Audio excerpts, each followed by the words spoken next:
मिलन अभी आधा अधूरा है।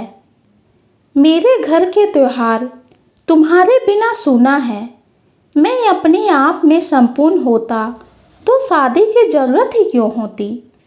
अब मैं और तुम साझेदार हैं, हर दुख सुख, हर उत्सव, हर नुकसान फायदे के। रमेश ने शालिनी को कहा। शालिनी और रमेश की शादी को अभी 4 महीने ही हुए थे। शालिनी की शादी उसके पापा के स्वास्थ्य की बिगड़ती हालत की वजह से जल्दी जल्दी में कर दी गई। शालिनी ने अभी बस मास्टर्स की पढ़ाई ख़त्म ही की थी। शालिनी कोई जॉब ढूंढकर ही शादी करना चाहती थी, पर किस्मत को कुछ और ही मंजूर था। मास्टर्स के नतीजे आने से पहले ही शालिनी की शादी हो गई। रमेश भी चाहता था कि उसकी पत्नी कोई कामकाजी महिला हो, ताकि दोनों एक दूसरे को और अच्छे से समझ सके। रमेश का मानना था कि जॉब करने वाली लड़की बुरा वक्त पड़ने पर साथ निभा सकती है। शालिनी और रमेश की शादी हुई। रमेश की फैमिली ने दोनों को ट्रिप पर भेज दिया, ताकि एक दूसरे को वक्त देकर समझ सके। रमेश ने कहा, तुम्हारे अनुसार कामकाजी महिला होना बेहतर है या घरेलू महिला? इस पर शालिनी बोली, महिला तो महिला होती है, घरेलू हो या कामकाजी, कोई खास फर्क नहीं। रमेश, अच्छा, अगर कोई फर्क नहीं तो लोग जो इतनी मेहनत करते हैं वो बेकार ही वक्त बर्बाद करते हैं क्या?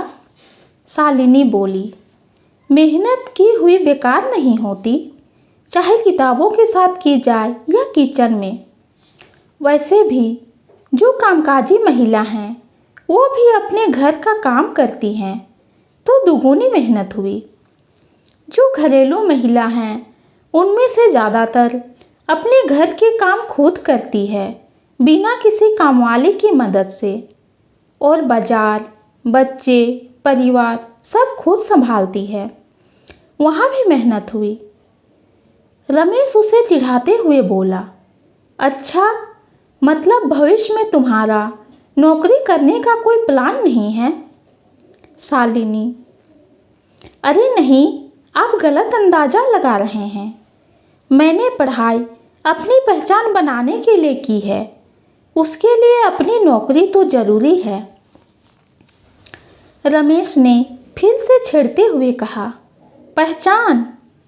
तुम एक सीनियर इंजीनियर की पत्नी हो, तुम्हें पहचान की क्या ज़रूरत? वैसे तो नौकरी की भी ज़रूरत नहीं। मेरे सब दोस्तों की पत्नियां कामकाजी हैं, उनके बीच जाकर तुम खुद को छोटा महसूस ना करो, इसलिए चाहता हूँ कि तुम भी नौकरी के लिए कोशिश करो। शालिनी उदास होकर बोली, मैं किसी को दिखाने के लिए मेहनत नहीं कर सकती, पर मैं अपनी पहचान के लिए ज़रूर मेहनत करूँगी। रमेश, मुझे लगता है हमने शादी में जल्दी कर दी। अभी हमें बहुत वक्त लगेगा एक दूसरे को समझने में। मैं चाहता हूँ तब तक तुम भी अपनी पढ़ाई में ध्यान लगाओ। अपनी गृहस्थ जीवन की शुरुआत एक दूसरे को जानने के बाद ही होगी। शालिनी, ठीक है। इसके अलावा शालिनी के पास कोई चारा भी नहीं था। वो जब मेहनत करना चाहती थी तो जल्दी जल्दी में शादी हो गई। अब जब हर लड़की की तरह उसने भी कुछ सपने सजोए थे, फिर से उसके सामने दो राह आ गया। दोनों घर वापस आए। रमेश की माँ बहुत खुश थी। रमेश और शालिनी ने माँ के पैर छुए और आशीर्वाद लिया। माँ, खुश रहो मेरे बच्चों। अब जल्दी से मुझे अपने आंगन में एक नन्हा सा मेहमान दे दो, बस फिर जिंदगी की सारी खुशियाँ मिल जाएगी। रमेश और शालिनी ने एक दूसरे को देखा। रमेश ने लंबी सांस भरी और अंदर चला गया। माँ ने ने शालिनी से कहा, बेटा मेरे पास बैठो, सच सच बताना, इसने तेरा ध्यान रखा कि नहीं? शालिनी, हाँ मम्मी जी, बहुत अच्छे से ध्यान रखा। माँ ने फिर कहा, बेटा मैं भी इस उम्र से ही गुजरी हूँ, नई दुल्हन के चेहरे वाला नूर दिख नहीं रहा मुझे। तुझे कसम है मेरी, सच बता। शालिनी, नहीं माँ जी, ऐसे कोई बात नहीं। आपको पता है पापा की तबीयत के चलते जल्दी जल्दी में शादी हो गई। मैं भी चाहती हूँ कि नौकरी करूँ और रमेश भी यही चाहते हैं। माँ, अच्छा, तो ये इनकी बनाई दीवारें हैं। वो बेशक मेरा बेटा है, पर मैं समझ सकती हूँ तेरे दिल का हाल। तू रुक, उसको मैं समझाऊंगी। सिर्फ नौकरी से कोई सच्चा साथी नहीं बनता, एक दूसरे की फिक्र, प्यार, अपनेपन से बनता है। शालिनी, माँ जी, आपको मेरी कसम है, आप उनको कुछ मत कहना। माँ जी, मैं उसको कुछ कहूँगी नहीं, उसको एहसास कराऊंगी। तुम जाओ, अब आराम करो। अगले दिन डिनर टेबल पर रमेश ने माँ से कहा, माँ, शालिनी को कुछ दिन इसके घर भेज दो। इसका रिजल्ट भी आ गया है, इसकी नौकरी का फॉर्म भर दिया है। इसको नौकरी के लिए तैयारी करने में आसानी होगी। माँ जी, हाँ तो कर लेगी तैयारी, ये भी तो इसी का घर है। ज़रूरी किताबें और सामान ले आएगी। यहाँ कौन सा कोई बच्चे हैं कि पढ़ नहीं पाएगी। ज़्यादा वक्त चाहिए होगा तो एक कामवाली रख देंगे। रमेश, नहीं माँ, यहाँ वो डिस्टर्ब रहेगी, घर पर ही पढ़ाई हो पाएगी। माँ जी, तुझे किसने कहा वो डिस्टर्ब होगी? वहाँ उसे मेरी याद आई और उसका मन न लगा तो? क्यों बहू, ठीक कर रही हूँ ना? शालिनी शर्माती हुई किचन में चली गई। रमेश, माँ, वो तो कुछ बोलेगी नहीं, मैं कह रहा हूँ, भेज दो तो भेज दो। खाना बीच में छोड़कर रसोई घर की तरफ से गुजरते हुए शालिनी को कहा, सामान पैक कर लेना, शाम को छोड़ आऊँगा। माताजी ने सोचा कि अब यूँ खींचातानी से तो बात बनेगी नहीं। शालिनी को कहा, बेटा तुम कुछ दिन हो आओ माँ की तरफ, तुम्हारा भी दिल खुश हो जाएगा और मेरा वादा है ये दौड़ता हुआ तुझे लेने जाएगा। शाम को शालिनी को घर छोड़ते वक्त गाड़ी में रमेश ने शालिनी का हाथ अपने हाथ में लिया और कहा, ये मत सोचना कि मुझे तुमसे कोई प्यार नहीं, बस मैं चाहता हूँ तुम बिना ध्यान भटकाए पढ़ाई करो, मैं मिलने आता रहूँगा। शालिनी की आंखों में आंसू आ गए, जिन्हें देखकर रमेश भी हैरान था। वो समझ ही नहीं पाया शालिनी के दिल का हाल। शालिनी को घर छोड़कर माँ पापा से आशीर्वाद लेकर रमेश घर आ गया। माताजी, बेटा थोड़ी चाय बना दो, तबीयत ठीक से नहीं लग रही। रमेश, क्या हुआ माँ? माताजी, अरे मन नहीं लग रहा बहू के बिना, सारा घर सूना सा लग रहा है। छोड़, तुझे क्या पता चलेगा, तू तो ऑफिस रहेगा, अकेले तो मैं पड़ गई। रमेश, थोड़े दिन की बात है, नौकरी का पेपर है, 3 महीने बाद फिर आ जाएगी। माताजी, पेपर पास ना हुआ तो वहीं रखेगा उसे? तूने उससे भी पूछा जाना चाहती थी कि नहीं? पढ़ाई तो यहाँ भी कर लेती, वहाँ तो तेरी वजह से गई है। रमेश, ये सब उसने कहा क्या आपसे? माताजी, वो क्यों कहेगी, मैं समझती हूँ सब, तू बस मुझे दवाई दे दे, मैं सो जाऊँ।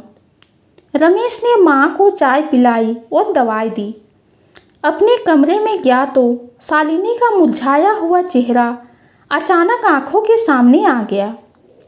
कमरे का सूनापन उसको आज अजीब लग रहा था, पर उसकी हिम्मत नहीं हो रही थी कि शालिनी के सामने ये सब बता पाए। यूं ही दिन बीतते रहे। माँ की तबीयत अचानक बिगड़ी और उस दिन घर में नाश्ता नहीं बना। जल्दी जल्दी में वो ऑफिस यूं ही चला गया।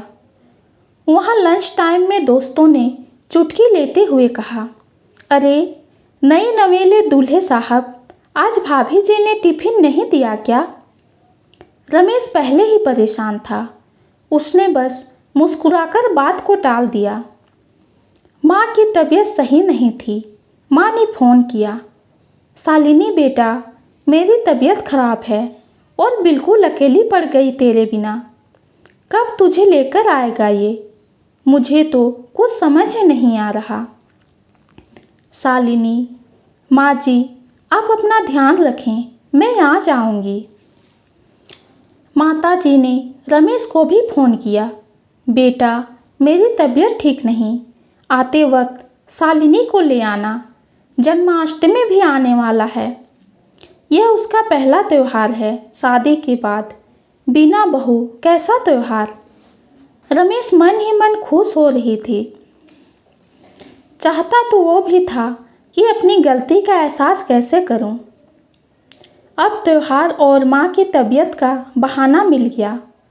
तुरंत शालिनी को फ़ोन किया, शालिनी, अपनी किताब और सब जरूरी सामान पैक कर लो, मैं आ रहा हूँ आज।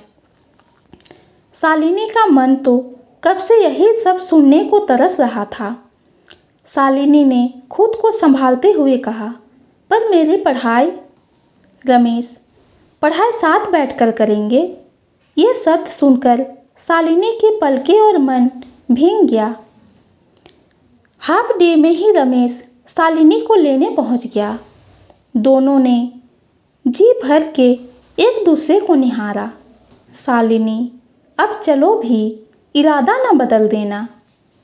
रमेश ने प्यार से मीठी सी चपत शालिनी के गालों पर लगाई और गाड़ी शुरू की। घर पहुंचते ही सास बहू एक दूसरे के गले मिलकर खूब रोई। माताजी, वाह, आज मेरा घर फिर से रोशन हो गया, त्योहार की रोशनी आ गई। शालिनी, माँ जी, आपने आप बिल्कुल ध्यान नहीं रखा, अब बस आराम करो आप। माताजी, बेटा तू आ गई तो अब मैं बिल्कुल सही हो जाऊंगी। त्योहार तो एक बहाना था मेरी बहू को घर बुलाने का। जाओ दोनों आराम करो। रमेश भी तब तक कमरे में सामान रखने जा चुका था। शालिनी कमरे में गई तो हैरान थी। जो चीज़ें जहाँ रख कर गई थी वो सब यूं ही वहाँ रखी थी। रमेश ने शालिनी को देखा और उसे गले से लगाया। दोनों खो गए त्योहार के बहाने मिली इस खुशी के सागर में। मिलन जो अधूरा था, अब वो त्योहारों ने पूरा करवा ही दिया। त्योहार तो दुश्मनों को भी करीब ला देते हैं। फिर शालिनी और रमेश तो एक जान ही थे। ये कहानी आपको कैसी लगी कमेंट में ज़रूर बताइए। कहानी पसंद आती है तो चैनल को लाइक और सब्सक्राइब कीजिए। कहानी सुनने के लिए आपका बहुत बहुत धन्यवाद।